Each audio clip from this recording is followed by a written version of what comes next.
Hello guys and welcome in a new video. In this video I'm going to talk about what is erectile dysfunction and how it is linked to prolactin. Okay, so I want to talk about prolactin first. And what is prolactin?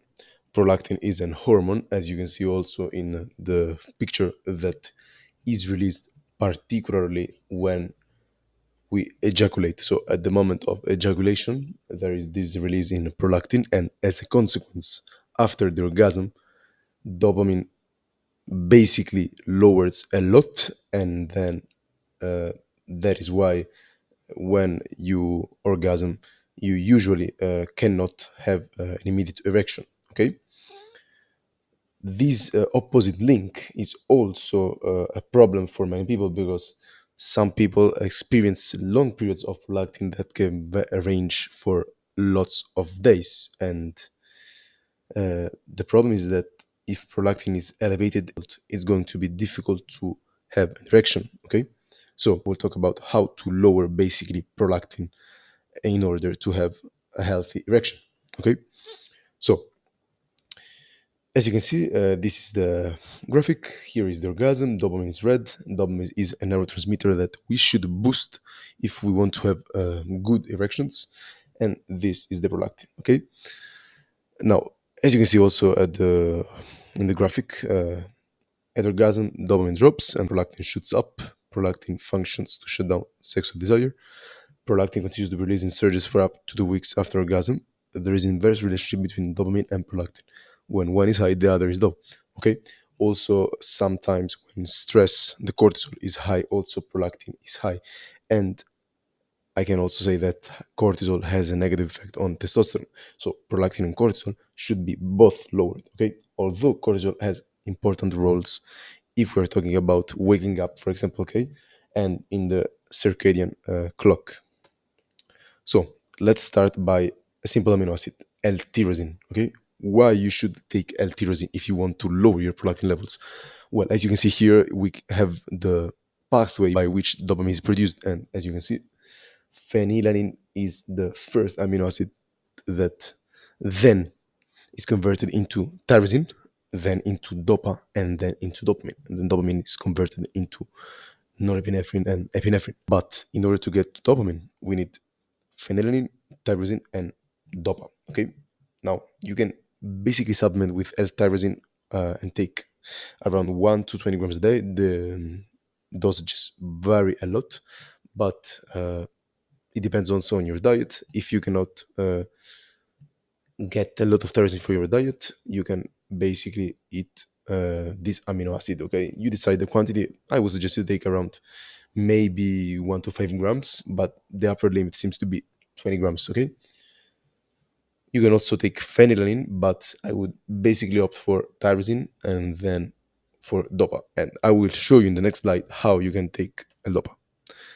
And we arrived at Mucuna pruriens. Mucuna pruriens is a seed that has many benefits, guys. And as you can see, it increases testosterone. There was a study that showed that the consumption of Mucuna pruriens increased testosterone, and also it boosted it boosts dopamine, because of course it contains L-dopa. L-dopa, as you can see here, is the precursor to dopamine. So by ingesting L-dopa, basically Mucuna pruriens, which contains L-dopa, we can actually produce dopamine. It lowers prolactin, and it is used as a herb in order to treat hyperprolactinemia. So it lowers prolactin and it also lowers cortisol. Now, I also see that these two are connected somehow, because it lowers prolactin and cortisol together. So maybe they are somehow connected. Okay, I'm not sure about it. I have to make more researches, but I think there is a sort of a link. Okay, but the good news is that it lowers prolactin and cortisol. Okay, so testosterone shoots up. So testosterone can spike. Another one is horse chestnut. Now, this does not increase dopamine, but it looks like it is a good blood dilator. It is used for chronic venous insufficiency, and you can basically use it for a healthier blood flow. In particular, look for a supplement that contains high eshin. Okay, this is the molecule that allows for all the benefits, and maybe you can opt for a higher version of around 100 to 150 milligrams. Okay, so focus mainly on eshin. Next, guys, and last of the list is horny goat wheat. Horny goat wheat, you can eat it between 500 to 1000 milligrams. It works like a PDA5 inhibitor, which is essentially the same mechanism as Viagra. Okay, so it works like Viagra, meaning it allows for more blood flow in the penis, but it is not as strong as Viagra. Okay, so if you take a horny goat, we don't expect that you will basically have the same effect of Viagra, but it will work. Okay,